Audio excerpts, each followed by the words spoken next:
Love जिहाद को बढ़ावा देते जाने माने पत्रकार रवीश कुमार। नमस्कार, स्वागत है आपका मेरे चैनल नंदिनी जो मैं हूं नंदिनी। मैगजीजे अवार्डधारी पत्रकार, जाने माने पत्रकार हैं हमारे देश का, जिनको इतना बड़े सम्मान से सम्मानित किया गया है उनकी पत्रकारिता के लिए। जिस तरह की पत्रकारिता वो करते हैं, हमारा बस चले हम तो उनको गली का अवार्ड भी न दें। खुलेआम प्राइम टाइम शो से लव जिहाद को वो बढ़ावा देने की बात करते हैं। सरकार ने जब लव जिहाद पे कानून बनाने की तैयारी कर ली तो उनका कहना है क्या अब लोग सरकार को पूछ के शादी करेंगे? रवीश कुमार जैसे घटिया पत्रकार हमारे देश में है। मुझे ऐसा लगता है ये पत्रकारिता कम, ये दलाली वाली राजनीति ज्यादा करने में आ गए हैं। लव जिहाद के खिलाफ जिस तरह से लव जिहाद हो रहा है उसका समर्थन करने के बजाय वहां पे राजनीति करने पे आ गए। ऐसा लग रहा है किसी पार्टी के वो प्रवक्ता है के तौर पे यहाँ पे काम कर रहे हैं। नहीं तो मुझे नहीं लगता जिस तरह का कानून सरकार ने बनाया है कोई विपक्षी पार्टी भी इसके खिलाफ बोले। जिस तरह से रवीश कुमार जी ने बोला कि सरकार को पूछ के अब सब शादी करेंगे, ये पत्रकार कम, राजनीतिक दलाल ज्यादा लगते हैं हमें। और ये साफ उनकी बातों से कई दफे साबित भी हो चुका है। कितना लव जिहाद बढ़ा है, कितनी मासूम बच्चों की जिंदगी खराब हो चुकी है इस लव जिहाद की वजह से। और रवीश कुमार जी एक पत्रकार को जो करना चाहिए वो नहीं क्या, वो तो उन्होंने बोला नहीं कि सरकार ने इस तरह का कानून पास किया है इस लव जिहाद को रोकने के लिए, लेकिन उनका prime time show, special prime time show था लव जिहाद को बढ़ावा देने वाला और सरकार के कानून की आलोचना करना। इसका मतलब सीधे सीधे है कि वो लव जिहाद को बढ़ावा दे रहे हैं। रवीश कुमार जैसे पत्रकार ही हमारे देश को एक बार फिर से मुसीबतों में लाने के लिए जिम्मेदार होंगे। ये इस तरह का ये वक्त बहुत जल्दी आएगा अगर आम आदमी नहीं सजग हुआ तो। चलो और चीज में हम बात कर लेते हैं। उन्हें सरकार की कोई चीज पसंद नहीं आती, कोई बात पसंद नहीं आती, लेकिन लव जिहाद के खिलाफ कानून बनाना कहाँ गलत था?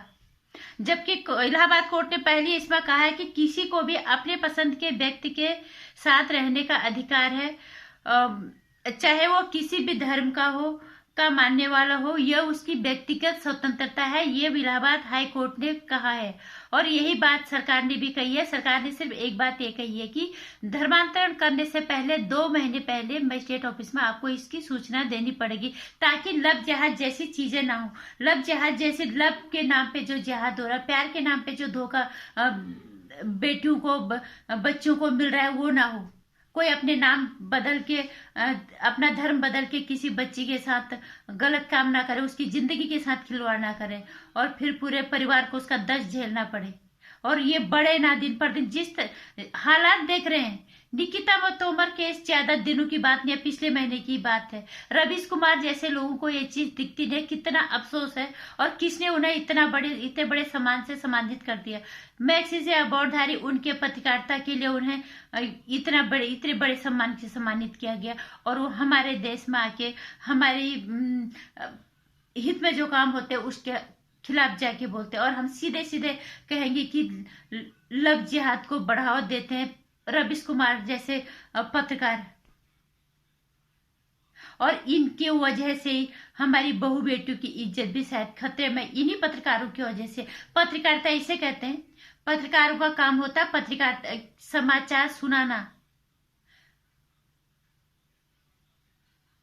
इन्हें न शायद दिखाई देता न इन्हें सुनाई देता है, क्योंकि सिर पे दलाली के दलदल के अंदर बुरी तरह से फंस चुके हैं। सरकार के पहले ये चीजें क्लियर कर देने के बाद भी ये कहते हैं कि क्या सरकार को पूछ के शादी करेंगे आप सब, जबकि सरकार ने पहले ही साफ कर दिया है कि किसी भी को भी अपने पसंद के साथी को चुनने का अधिकार है, चाहे किसी भी धर्म जाति का हो, और ये उसकी व्यक्तिगत स्वतंत्रता है।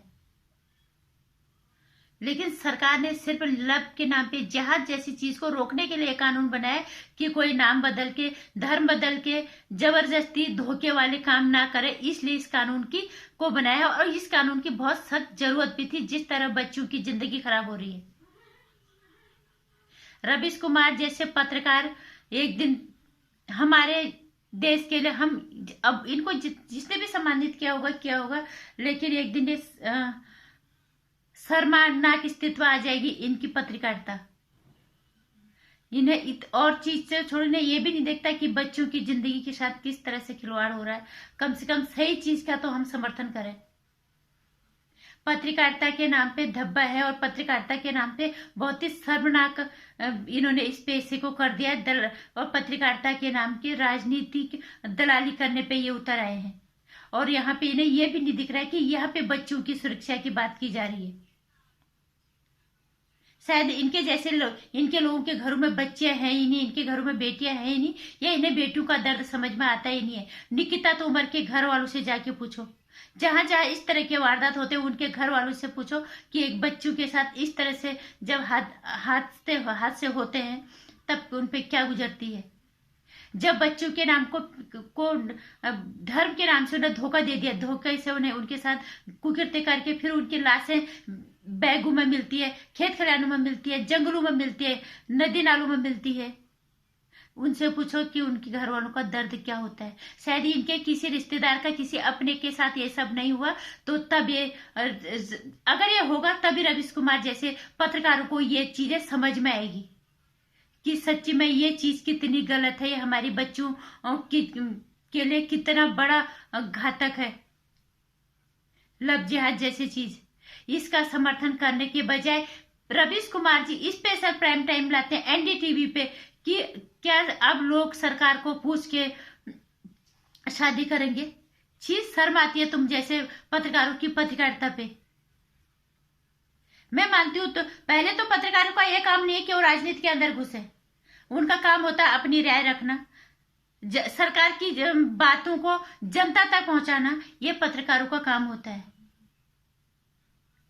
ये सरकार, ये पत्रकारों का काम नहीं होता कि वो अपनी राय किसी पे थोड़े अपनी राय से वो लोगों को भटकाने का काम करें,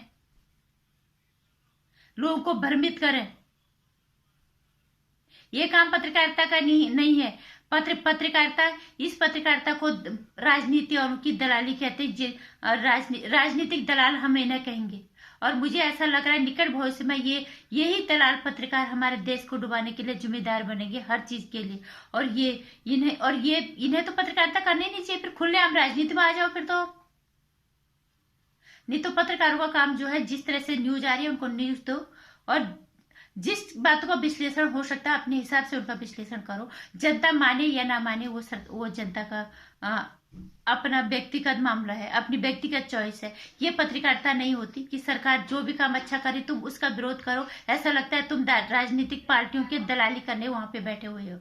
रवीश कुमार जैसे पत्रकार के नाम पे धब्बा है हमारे देश में। जिस तरह से उन्हें लव जिहाद के कानून के खिलाफ बोला है, वो भी एनडीटीवी इंडिया पे, वो भी प्राइम टाइम पे।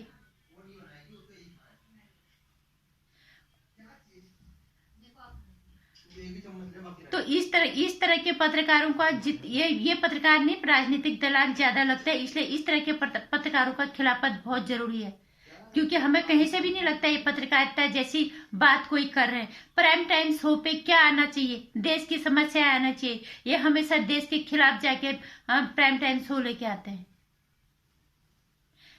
और चीज छोड़ो, एक बच्चों की जिंदगी को सुरक्षा देने के लिए जो कानून बनाया गया उसके खिलाफ जाके बोलते हैं, वो भी प्राइम टाइम पे। तो इस तरह के पत्रकारों की खिलाफत बहुत जरूरी है। इसलिए एक आम नागरिक आजकल सब कुछ देख रहा है, सब कुछ सुन रहा है, समझ रहा है, तो अंधे होके इन्हें मत सुनो और मत समझो। देखो सब कुछ अपने दिमाग का इस्तेमाल करके हमें किसे बढ़ावा देना है, किसे नहीं देना है। क्या मैक्सिस या अवॉर्डधारी इस तरह के पत्रकार होते हैं? क्या उन्हें यह कहा था कि इतना बड़ा सम्मान देने के बाद तुम अपने देश में इस तरह की पत्रकारिता करना? तो एक आम आदमी को जागना बहुत जरूरी है। रवीश कुमार जैसे पत्रकारों की खिलाफत बहुत जरूरी है। इतना शर्मनाक था उनका प्राइम टाइम जिसकी कोई हद नहीं है, इसलिए इसकी खिलाफत बहुत जरूरी है। ये पत्रकार कम, दलाल ज्यादा लगता है हमें। और हर कोई एंटी नेशनल थॉट्स वाले लोग इनके टीवी वहां इनके एनडीटीवी इंडिया के अंदर होते हैं, डिबेट करने में के बैठे होते हैं सबके सब। तो कहाँ से लगता है न्यूज ये कि मीडिया हाउस है?